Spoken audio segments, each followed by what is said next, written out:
The cantina on Nexus Station buzzed with conversations in dozens of languages, but the corner booth remained unusually quiet. Zexathai, a battle-scarred Cytherian veteran, stared into his third glass of fermented algae spirits, his four eyes distant and unfocused. The young reporter sitting across from him, a bright-eyed Valian named Kira, waited patiently with her recording device, humming softly between them. "You want to know about humans?" Zextai finally spoke, his voice carrying the weight of someone who had seen too much. His chitinous exoskeleton bore the scars of plasma burns and kinetic rounds, each mark telling a story of survival. Everyone does these days. Ever since they joined the Galactic Federation, every species wants to understand what makes them so different. Kira leaned forward, her bioluminescent patches flickering with excitement. She had traveled halfway across the galaxy for this interview. Zextai was one of the few survivors of the Terran integration wars, the brutal conflict that had raged for 3 years before humanity finally earned their place among the civilized species. Most veterans refused to speak about what they had witnessed during those dark times. "The brass told us it would be easy," Zextai continued, taking another sip of his drink. "Humans were a young species, barely out of their gravity wells. They had crude chemical rockets and primitive nuclear weapons. Their technology was thousands of years behind ours.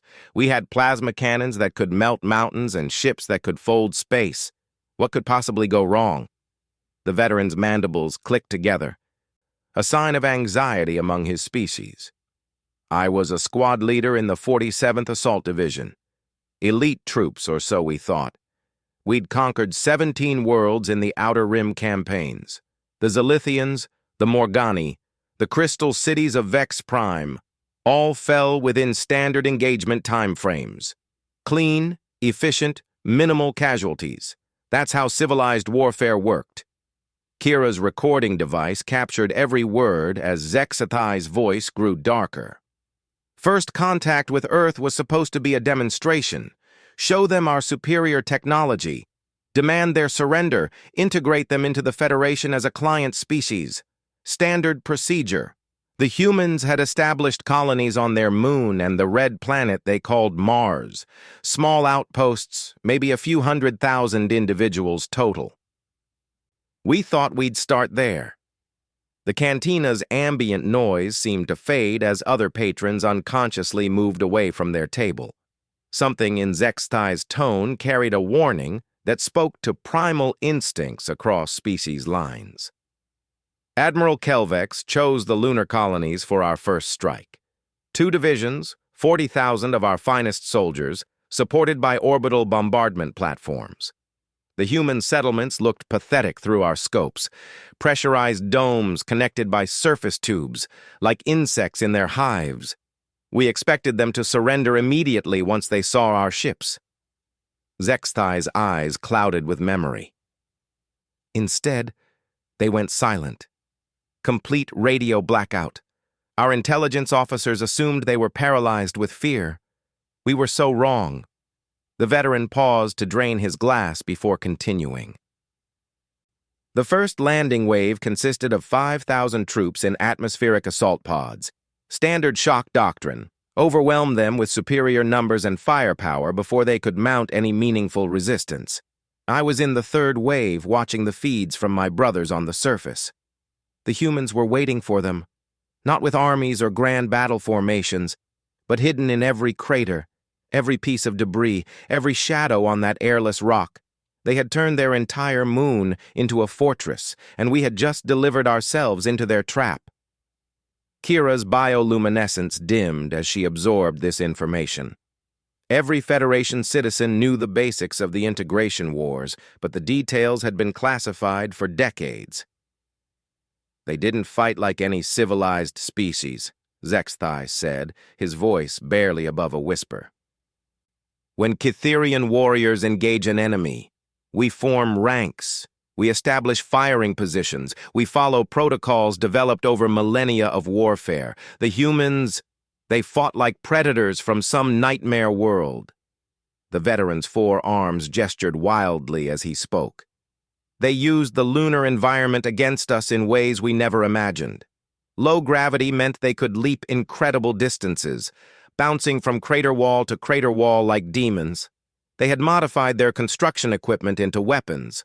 Mining charges became improvised explosives. Industrial lasers became sniper weapons. But that wasn't the worst part, Zexthai continued, his mandibles clicking rapidly now. The worst part was how they thought. Every other species we'd encountered fought to preserve their forces, to minimize casualties while achieving objectives. Humans fought to kill as many of us as possible, even if it meant certain death.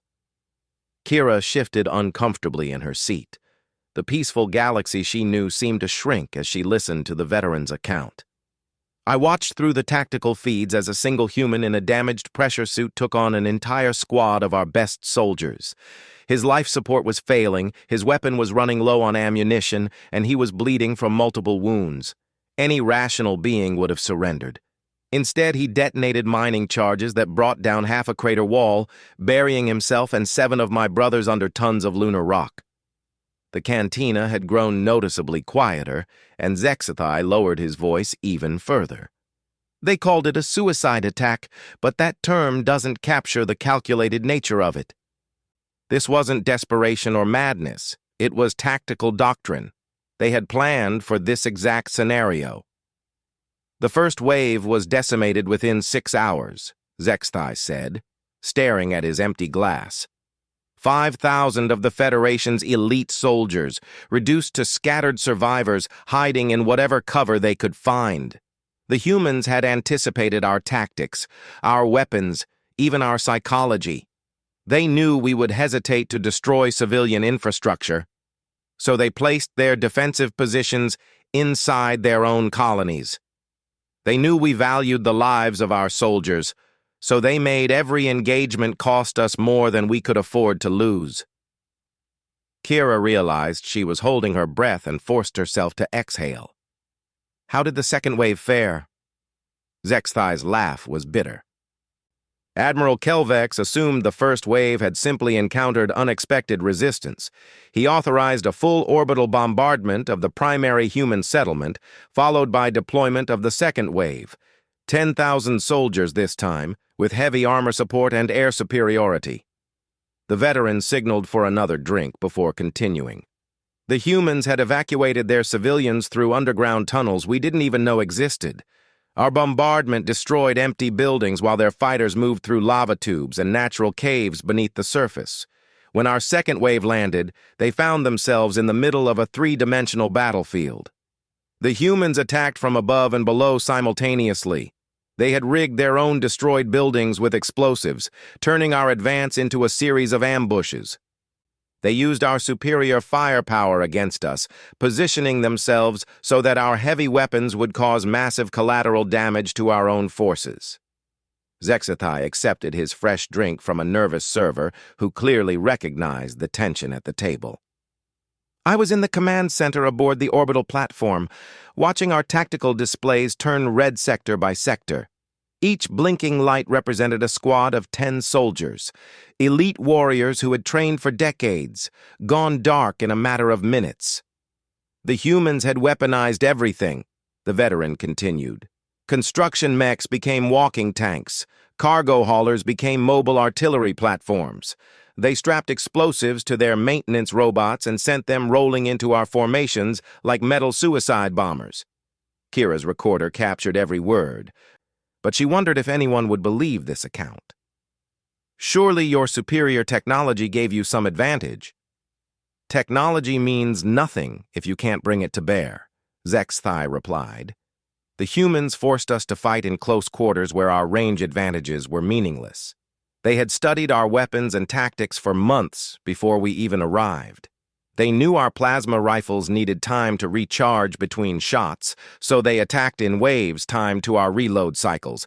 They knew our armor was designed to deflect energy weapons, so they used kinetic rounds and explosives that turned our own protection into shrapnel. The veteran's voice grew haunted. But the most terrifying thing was their communication. We monitored their radio frequencies, expecting to hear panic, confusion, calls for retreat. Instead, We heard coordination like nothing in our military doctrine. Individual humans were making tactical decisions that should have required command authorization, adapting to changing conditions in real time. One human squad surrounded our heavy tank unit in what their military called a killing field. Instead of retreating when outgunned, they split into 4 groups and attacked from different directions simultaneously. 3 of the groups were destroyed, but the 4th planted charges that disabled all 6 of our tanks. They traded 30 lives to eliminate equipment worth more than some planetary budgets. Zexathai stared into his drink as if seeking answers in its depths. By the time the 3rd wave was authorized, my wave, we knew we weren't facing a primitive species anymore. We were fighting something that had evolved warfare beyond our understanding. The cantina around them had grown almost silent, with patrons from multiple species unconsciously drawn into listening range. Stories of the integration wars were rarely told in such detail, and never by someone who had actually been there. I commanded a specialized infiltration unit, Zexathai said. Our mission was to locate and capture human command personnel for interrogation. Intelligence believed that disrupting their leadership would cause their resistance to collapse. We had tracked one of their commanders to a facility built into a natural crater formation. The approach seemed routine. Our stealth technology rendered us invisible to their primitive sensors. We bypassed their outer defenses and prepared to breach their command center. That's when we learned that humans don't just fight like monsters, they think like them too. The veteran's mandibles clicked rapidly as traumatic memories surfaced. The entire facility was a trap. The human commander we were tracking was broadcasting false signals from a completely different location.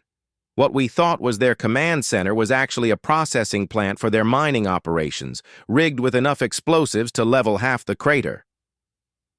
But they didn't detonate immediately, Zexathai continued, his voice growing strained. They waited until my entire unit was inside, then triggered partial charges that sealed the exits without destroying the facility. We were trapped in a maze of industrial equipment with 20 human soldiers who knew every pipe, every access tunnel, every hiding spot. Kira leaned forward, completely absorbed in the account. What happened next? What happened next, Zexathai said, was 7 hours of the most terrifying combat any of us had ever experienced. The humans turned that processing plant into a house of horrors. They used the industrial systems against us, releasing toxic gases through the ventilation, overloading power conduits to create electrical traps, even reprogramming the automated machinery to attack our soldiers. The veteran's voice dropped to barely audible levels. We had them outnumbered 3-1. We had superior weapons, better armor, centuries more combat experience. None of it mattered. They fought using the environment itself as a weapon, turning our advantages into liabilities at every turn.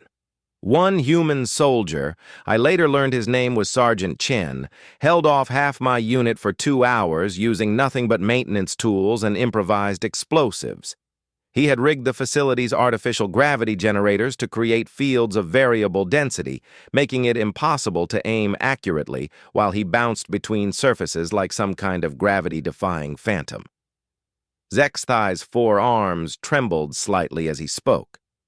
When we finally cornered him in the main processing chamber, he was already dying from wounds that would have incapacitated any other species hours earlier.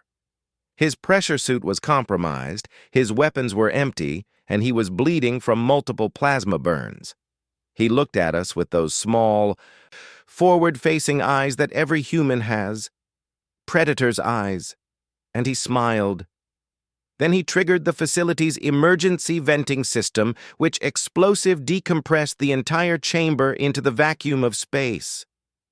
The cantina had fallen completely silent now, with dozens of beings from across the galaxy hanging on every word of the veteran's account. Sergeant Chen died instantly, of course, Zexathai said, but so did 12 of my soldiers. The ones who survived were left floating in the void until rescue ships could reach us. That single human had eliminated more than half of an elite infiltration unit using nothing but his knowledge of industrial systems and his willingness to die. Kira's bioluminescent patches had dimmed to almost nothing. How did the campaign end? It didn't end, Zexthai replied. It escalated. Admiral Kelvex was so enraged by our losses that he authorized the deployment of bioweapons, engineered plagues designed to target human physiology specifically. We thought that would finally break their resistance. The veteran's laugh was hollow.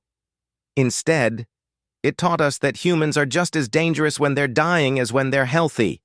Maybe more dangerous, because they stopped worrying about collateral damage entirely. The plague took 3 days to show symptoms, and another 2 days to become lethal.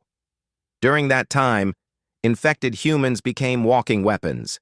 They infiltrated our base camps, our supply depots, our command ships.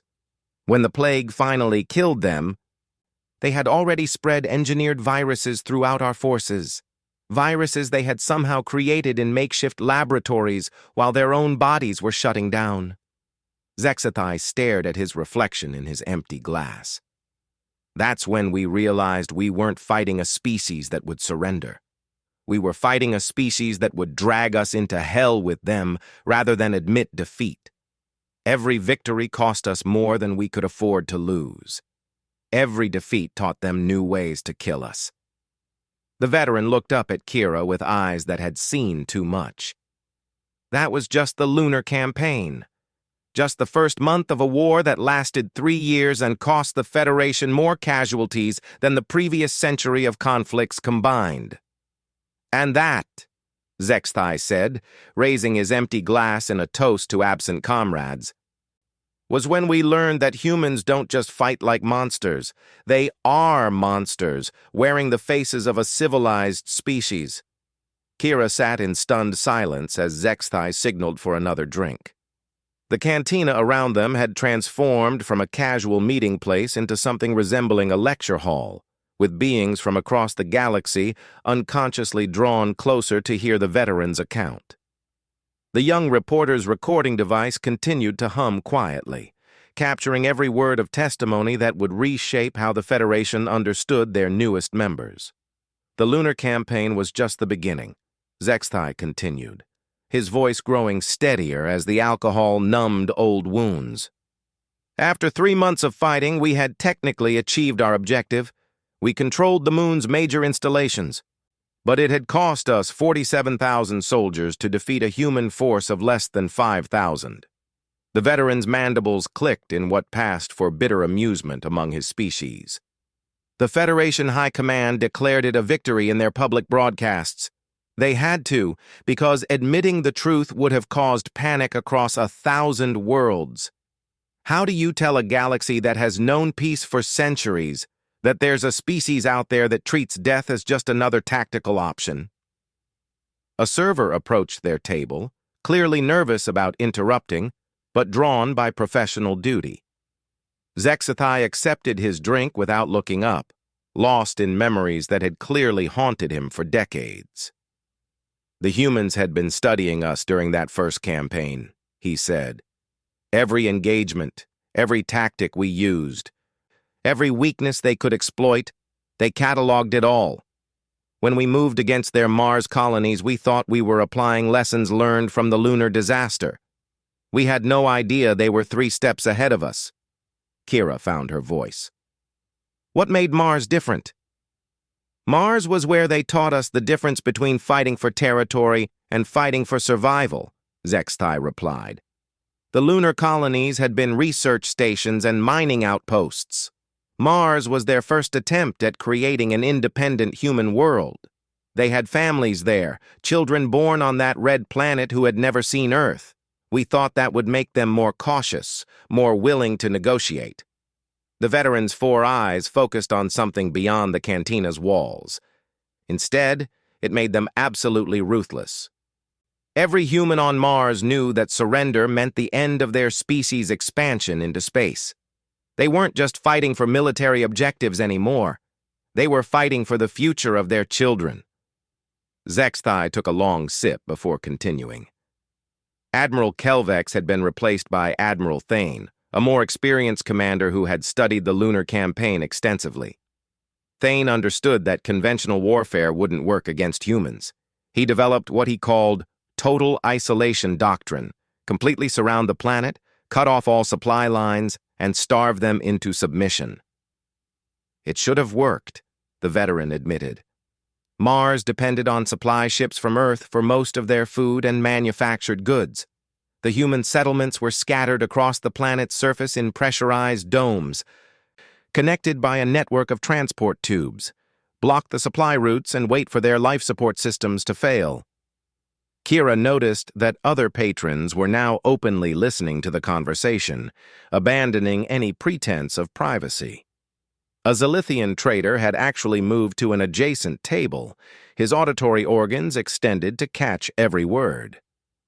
Thane deployed 3 full battle groups around Mars, Zexthai continued. 90 capital ships with enough firepower to sterilize the planet's surface if necessary.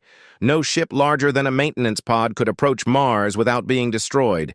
It was the most comprehensive blockade in Federation military history. For the first month, everything proceeded according to plan. Human supply ships approaching the planet were warned away or destroyed. Their atmospheric processors began showing signs of reduced efficiency.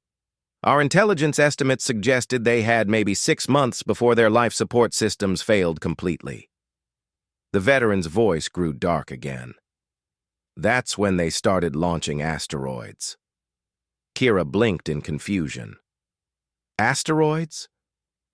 The asteroid belt between Mars and the outer planets is full of rocky debris, some pieces larger than our capital ships, Zexthai explained. Humans had been mining there for decades, using massive industrial ships to harvest rare metals and water ice. We knew about the mining operations, of course, but we considered them irrelevant to military operations. We were wrong. The humans had spent months attaching chemical rockets to asteroids throughout the belt, turning them into the largest kinetic weapons ever deployed. When our blockade became fully effective, they began launching those weaponized asteroids at our battle groups. The veteran paused to let the implications sink in. Each asteroid was traveling at tremendous velocity by the time it reached us. Our point defense systems could destroy smaller rocks, but anything larger than a frigate was basically unstoppable, and the humans had dozens of them incoming from different vectors. Kira's bioluminescent patches flickered with disbelief. They turned space rocks into weapons? Into guided weapons, Zexthai corrected. Each asteroid had been equipped with basic navigation systems and thruster packages. The humans were steering them remotely, adjusting their trajectories to compensate for our evasive maneuvers. They had turned their mining expertise into a strategic bombardment capability that we had never encountered before. Admiral Thane was forced to spread his fleet out to avoid the asteroid bombardment, which reduced the effectiveness of our blockade. Human smugglers began running supplies through the gaps in our coverage using modified mining ships that looked exactly like space debris on our sensors. The veteran's mandibles clicked rapidly, a sign of agitation. But that was just the opening move. The real horror began when we tried to establish ground forces on the planet's surface. Zexthai stared into his drink, as if seeking courage there.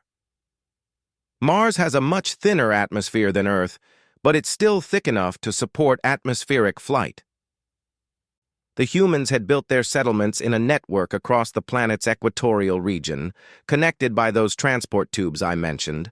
Our plan was to capture one settlement and use it as a base to systematically take the others. We chose the settlement they called New Geneva for our first assault. It was one of the smaller colonies, maybe 50,000 civilians with what appeared to be minimal defensive installations. Intelligence suggested it would be an easy target. Kira leaned forward as the veteran's voice grew haunted again. Intelligence was catastrophically wrong. New Geneva looked like a civilian settlement from orbit, Zexthai said. Residential domes, agricultural facilities, light manufacturing. Our assault force consisted of 15,000 soldiers with full air support and heavy armor. Standard occupation doctrine overwhelmed them quickly to minimize civilian casualties. The moment our dropships entered the atmosphere, we knew something was wrong. Instead of the usual radio chatter you expect from a panicked civilian population, Mars was completely silent. Every human settlement, every communication relay, every industrial facility, dark.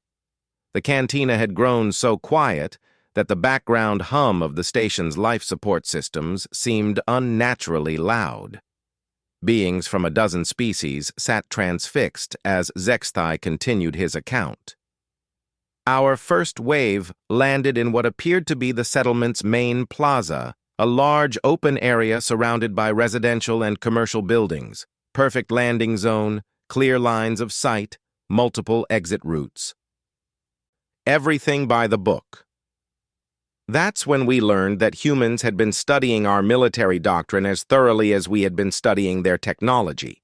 They knew exactly where we would land, exactly how we would deploy our forces, exactly what our next move would be. Zexthai's 4 arms gesticulated as he spoke, recreating tactical movements from muscle memory. The buildings around the plaza weren't civilian structures anymore. The humans had spent months converting them into fortified positions, with overlapping fields of fire and hidden weapon emplacements. But they didn't open fire immediately. They waited until our entire first wave was committed, 1,500 soldiers in the open plaza with no cover. Then they triggered what they called a dust storm protocol. Kira's confusion must have shown on her face because Zexthai explained, Mars has frequent dust storms, natural weather phenomena that can last for weeks. But this storm was artificial, created by detonating atmospheric processors throughout the region. In less than 10 minutes, our soldiers went from perfect visibility to being blind in a swirling cloud of dust and debris. That's when the killing began.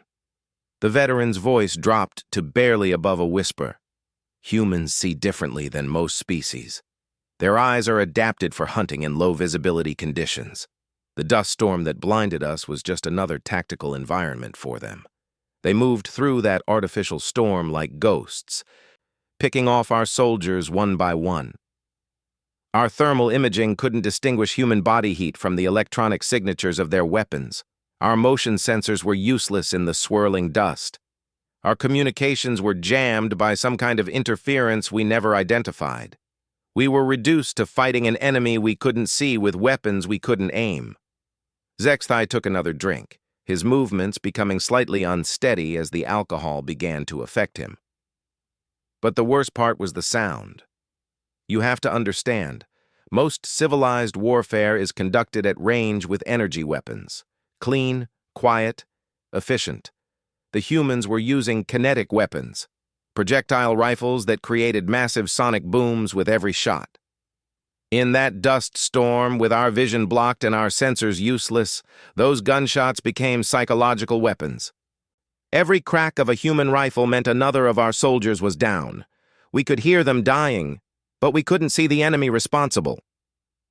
The reporter's recording device captured every word, but Kira wondered if even this detailed account could convey the horror of what the veteran was describing. Around them, the cantina's patrons listened with the fascination of beings who had lived their entire lives in a peaceful galaxy, suddenly confronted with the reality of predatory warfare. The first wave was completely eliminated within 2 hours, Zexthai continued. 1,500 elite soldiers, reduced to scattered casualties in an artificial dust storm, but Admiral Thane wasn't deterred.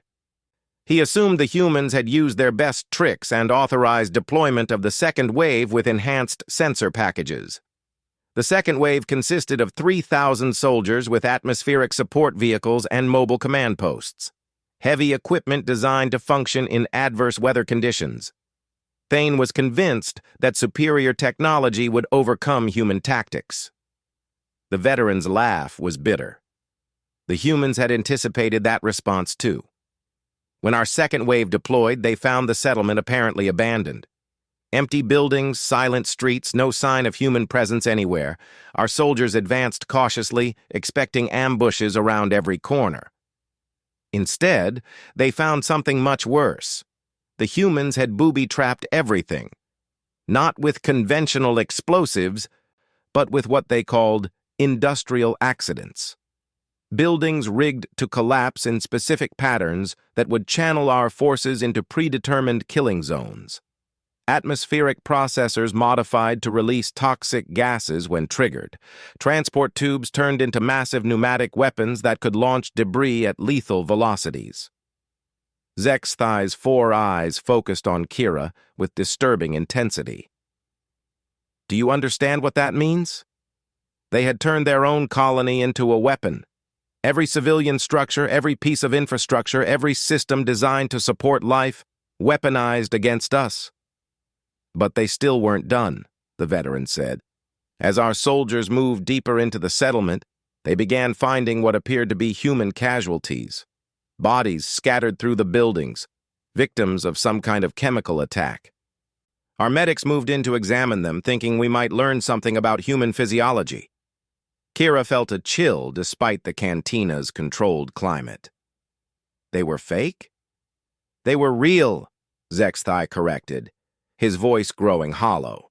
Real human bodies, real human casualties. But they had been rigged with proximity explosives.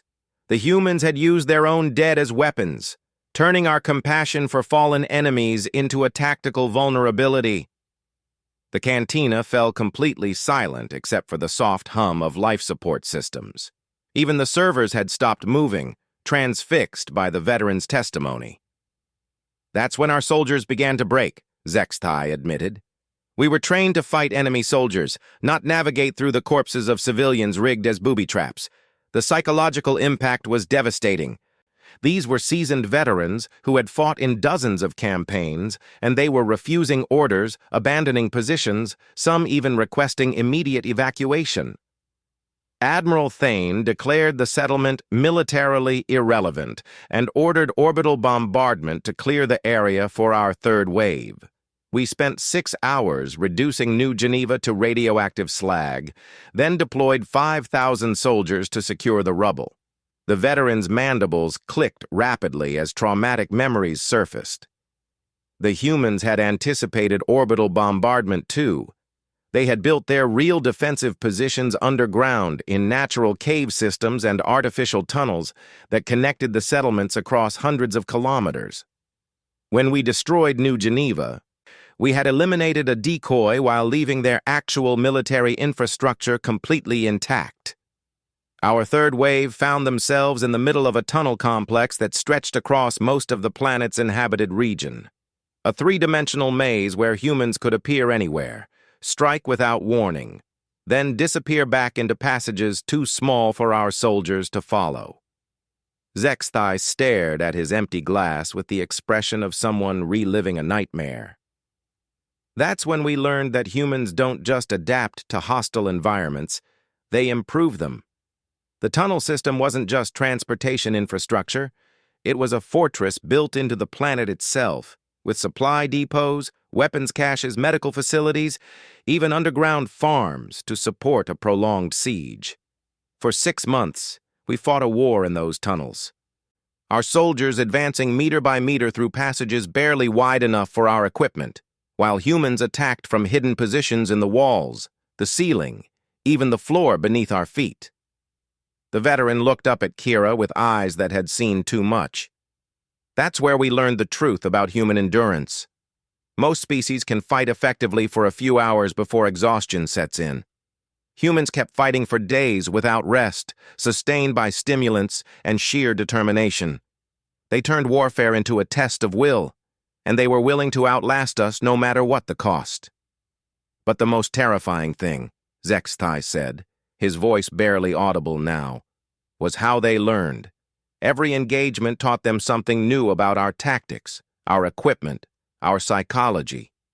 By the end of the Mars campaign, they were using our own weapons against us, modifying captured Federation technology in ways our engineers had never imagined. They took our plasma rifles and jury-rigged them into mining equipment for boring new tunnels. They captured our communication systems and used them to broadcast false orders that sent our units into ambushes. They even reprogrammed our medical nanites to attack our soldiers' immune systems instead of healing their wounds. Kira realized she had been holding her breath and forced herself to exhale. How did it end? It didn't end, Zexthai replied. After 8 months of fighting, Admiral Thane had lost 38,000 soldiers to capture what amounted to empty buildings and worthless real estate. The human population had evacuated through their tunnel networks to other settlements, taking their industrial capacity and military infrastructure with them. But more importantly, the veteran continued, they had demonstrated to the entire galaxy that the Federation military could be defeated, not just delayed or inconvenienced, completely defeated by a supposedly primitive species using improvised tactics and captured equipment. The veteran raised his empty glass again in another toast to absent comrades. That's when the Federation High Command realized we weren't fighting a war anymore. We were fighting for the survival of everything we thought we knew about civilized behavior. And the humans, Zexthai said, his voice carrying a mixture of fear and grudging respect, were just getting started. The cantina's atmosphere had grown heavy with the weight of Zexthai's testimony. Kira noticed that patrons from across the galaxy had abandoned their own conversations entirely, drawn into the veteran's account of humanity's brutal introduction to galactic civilization. The young reporter checked her recording device nervously, ensuring that every word of this unprecedented interview was being captured. After Mars, everything changed, Zexthai continued, his voice steadier now but carrying a note of finality. The Federation High Command could no longer pretend this was a routine integration operation. Word had leaked to other member species about our massive casualties. Some worlds began questioning whether humans should be allowed to join the galactic community at all. The veteran signaled for another drink. Though Kira noticed his movements were becoming more deliberate as the alcohol affected his motor functions. But there was another faction within the Federation leadership that saw an opportunity. If humans could inflict such damage while still confined to their home system, what could they accomplish as allies? Admiral Sektar of the Corallian Imperial Navy convinced the High Command to authorize one final campaign. Not a conquest this time, but a demonstration. Show the humans the true scope of Federation military power, a fleet so massive that resistance would be obviously futile. Kira leaned forward, her bioluminescent patches dim with concentration. The Earth campaign? The Earth campaign, Zexthai confirmed. Operation Final Protocol. Every major species contributed ships and soldiers. Kitherian assault divisions, Valian stealth squadrons, Morgani dreadnoughts, even the crystalline war forms of Vex Prime. 800 capital ships carrying 500,000 soldiers, supported by automated weapons platforms that could sterilize continents. The veteran's mandibles clicked in what might have been admiration or horror. The humans met us at the edge of their solar system with a fleet of 200 ships, converted cargo haulers, modified mining vessels, even civilian passenger liners equipped with makeshift weapons. By any rational military assessment, they should have surrendered immediately. Instead, Zexthai said, staring into his fresh drink, they taught us the most terrifying lesson of all. Humans don't just fight like monsters, they can turn other species into monsters too. The cantina fell silent except for the soft background hum of station systems. Beings from across the galaxy waited for the veteran to continue, sensing that this final chapter of his account would be the most disturbing yet. The human fleet didn't attack us directly, Zexthai explained. They scattered throughout the outer system, using asteroids and ice chunks as cover. Our tactical computers predicted they would try to repeat their success from Mars, launching kinetic bombardments from concealed positions. We were wrong again. The humans had spent 2 years preparing for this moment, and they had learned from every engagement. They knew they couldn't defeat us through conventional warfare, so they had developed something unprecedented in galactic history. The veteran paused to take a long sip before continuing. They had weaponized information itself. Kira's confusion must have shown, because Zexathai elaborated, every Federation species contributes soldiers based on their particular strengths. Kitherians provide heavy assault troops. Valians handle stealth operations. Morgani supply naval expertise. But we all use compatible communication protocols, shared tactical networks, standardized command structures. The humans had been studying these systems for months, not just how they worked, but how they could be subverted. When our combined fleet entered their system, they didn't attack our ships. They attacked our ability to coordinate with each other. The veteran's voice grew hushed with remembered terror. Have you ever seen a multi-species military formation lose cohesion? Different species have different combat doctrines, different risk tolerances, different definitions of acceptable casualties. The only thing that allows such diverse forces to work together is constant communication and unified command authority. The humans severed those connections systematically. They had somehow infiltrated our communication networks with viruses that could selectively target specific species protocols. Kitherian units started receiving orders in Valian tactical language that their translators couldn't process. Morgani captains found their navigation systems displaying star charts in crystalline mathematical notation they couldn't read. Zexathai's four arms gestured wildly as he described the chaos. Within hours, our unified fleet had become 800 individual ships operating under completely different assumptions about the tactical situation. Some species tried to maintain formation while others broke off to pursue what they thought were priority targets. The confusion was absolute. But that was just the beginning, the veteran continued. The real genius of the human strategy was how they exploited our differences. They had studied every species in the Federation, learned our cultural triggers, our historical conflicts, our deep-seated prejudices. They began broadcasting fake communications that played on old tensions between species.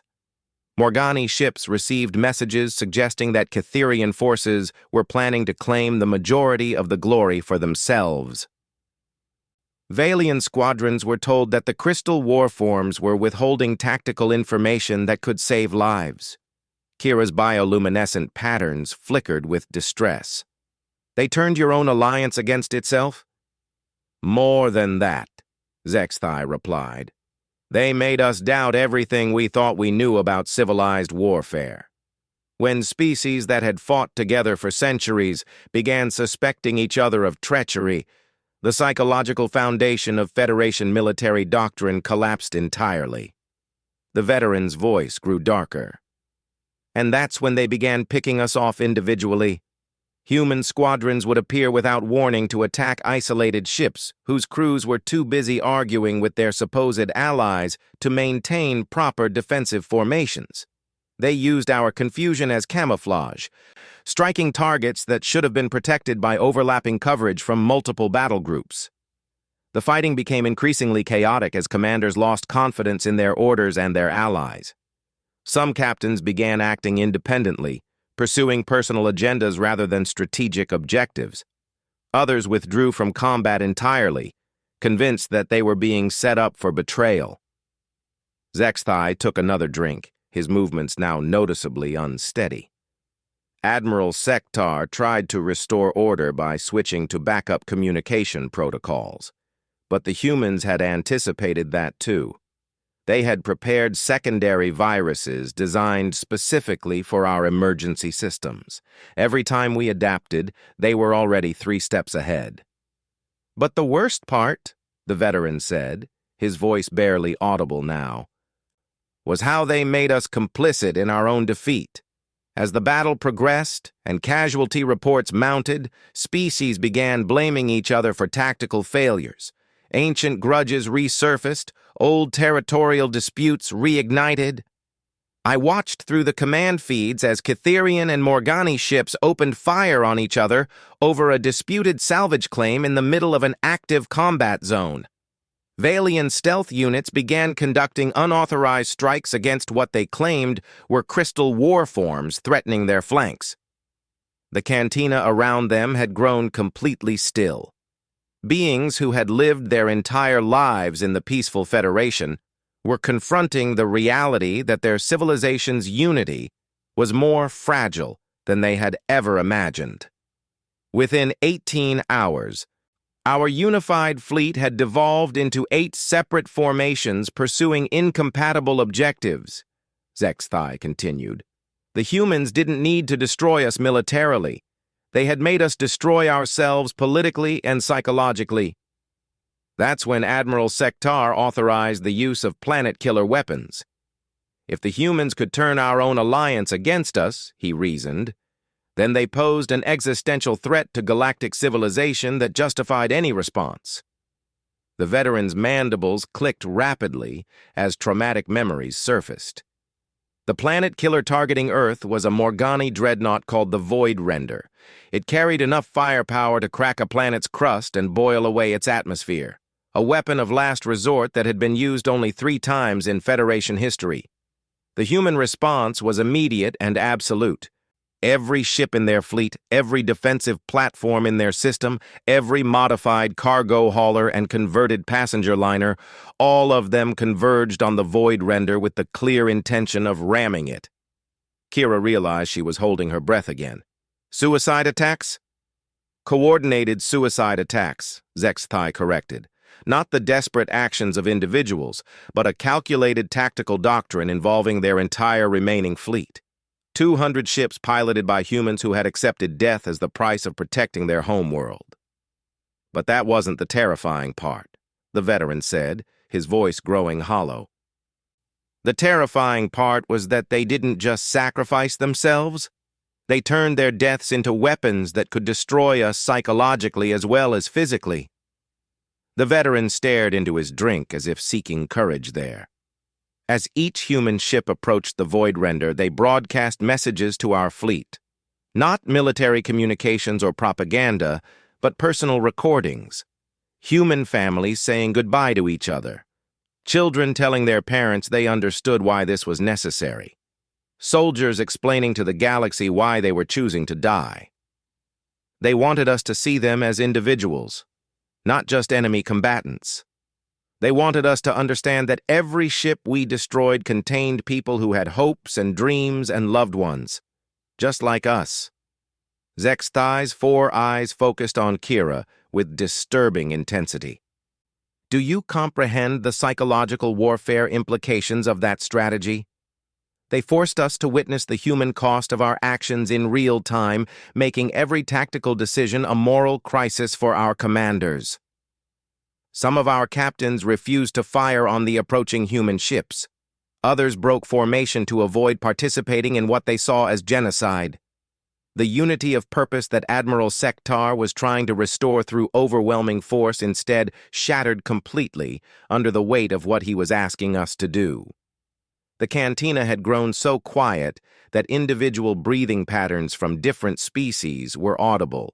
The veteran's account had transformed from military history into something approaching a philosophical examination of the nature of warfare itself. The Void Render was destroyed when 17 human ships struck it simultaneously, Zexthai continued. The explosion was visible from the outer planets, a brief star that announced to the galaxy that humans would literally burn themselves out of existence rather than surrender. But even in death, they had achieved their strategic objective. The psychological impact on our remaining forces was catastrophic. Soldiers who had trained for decades to follow orders without question were openly refusing commands they considered immoral. The veteran's voice grew distant with memory. That's when the mutinies began. Not organized rebellion, but individual acts of conscience by beings who could no longer reconcile their actions with their personal ethics. Valian pilots abandoned their missions mid-flight. Catherian ground forces laid down their weapons rather than participate in planetary bombardment.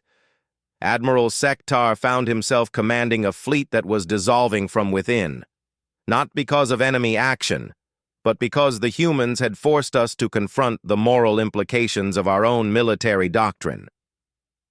Zexthai finished his drink and set the glass down with deliberate care. The final irony was that the humans won their independence not through superior tactics or advanced technology, but by proving they were more civilized than we were. When Federation morale collapsed completely, and our scattered forces began withdrawing from the system, the humans made no attempt to pursue or inflict further casualties. They simply broadcast a message to the galaxy that Earth was willing to discuss terms for a peaceful resolution to the conflict. Kira's recording device continued to hum softly, capturing testimony that would reshape how the galaxy understood both humanity and itself. What were those terms? Complete political autonomy within the Federation structure, Zexthai replied. No Federation oversight of human internal affairs, no military bases in their territory, no economic restrictions on their expansion into unclaimed systems. In exchange, humans would contribute to galactic defense and participate in Federation humanitarian missions. But the most important term, the veteran said, was their insistence on military integration protocols. They wanted human officers serving alongside Federation forces. Human tactical doctrine incorporated into joint operations, human defensive strategies shared with member species. The veteran's laugh was bitter. They weren't just joining the galactic community. They were rewriting its fundamental assumptions about warfare and diplomacy. Every other species had been conquered and then gradually integrated into Federation society. Humans had conquered us psychologically and then offered us partnership as equals. Zexthai looked around the cantina at the assembled crowd of listeners. That's why I agreed to this interview, because beings across the galaxy need to understand what humanity represents. They're not just another member species with exotic technology or unusual customs. They're a predator species that has learned to use civilization itself as a weapon. They can turn our own ethics against us, our own unity into a vulnerability, our own compassion into a tactical disadvantage. The veteran's 4 eyes reflected the cantina's ambient lighting as he delivered his final assessment. But here's the truly terrifying part. They're on our side now. Every humanitarian crisis, every defensive operation, every peacekeeping mission, humans are there, fighting not just with their weapons and their tactics, but with their absolute refusal to accept defeat. 3 years ago, we thought we were integrating a primitive species into galactic civilization. Instead, we learned that we had been living in a galaxy where true warfare was unknown. Humans didn't join the Federation. They saved it from its own complacency. Zexthai stood up slowly, his movements careful but determined. That's the real lesson of the integration wars. Humans don't fight like monsters because they're evil or primitive. They fight like monsters because that's what it takes to protect the things they love. And now, the veteran said, looking directly at Kira's recording device, they're protecting all of us. The cantina remained silent long after Zexthai had left, patrons from across the galaxy sitting quietly with their own thoughts about what they had just learned. The peaceful Federation they had known their entire lives suddenly seemed more fragile, but also somehow more valuable. Kira sat alone at the table, her recording device finally powered down, wondering if the galaxy was ready to hear the truth about their newest allies. Outside the cantina's viewport, ships from dozens of worlds moved peacefully through Nexus Station's traffic patterns, their crews unaware that somewhere among them, human vessels maintained the same vigilant watch they had kept over Earth's skies during the darkest days of the integration wars. The reporter realized that Zexthai's account had answered her original question about what made humans different from other species. But it had also raised a more disturbing question about what that difference meant for the future of galactic civilization. In a universe where peace had been maintained through superior technology and civilized warfare, humanity had introduced something unprecedented: the willingness to sacrifice everything for principles that couldn't be quantified or programmed into tactical computers. As Kira gathered her equipment and prepared to leave, She couldn't shake the feeling that the integration wars hadn't really ended 3 years ago.